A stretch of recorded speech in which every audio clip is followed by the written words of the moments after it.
One phone number, total access. Here's how. Your phone number isn't just contact info. In the wrong hands, it's a backstage pass to your entire life. Think about it. Your phone number isn't just for calls and texts.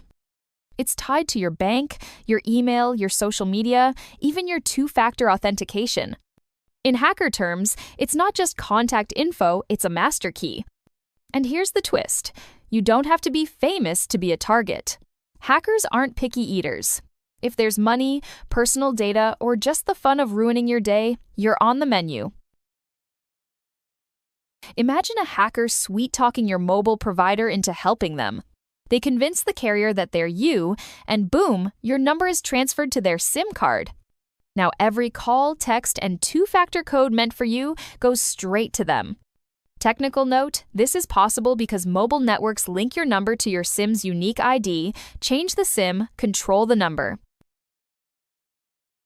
Text messages pretending to be your bank, a delivery service, or even a friend with links that steal your login details.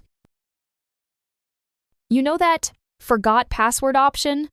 Many services let you reset with a code sent to your phone. If a hacker has your number, they can hijack accounts without touching your passwords.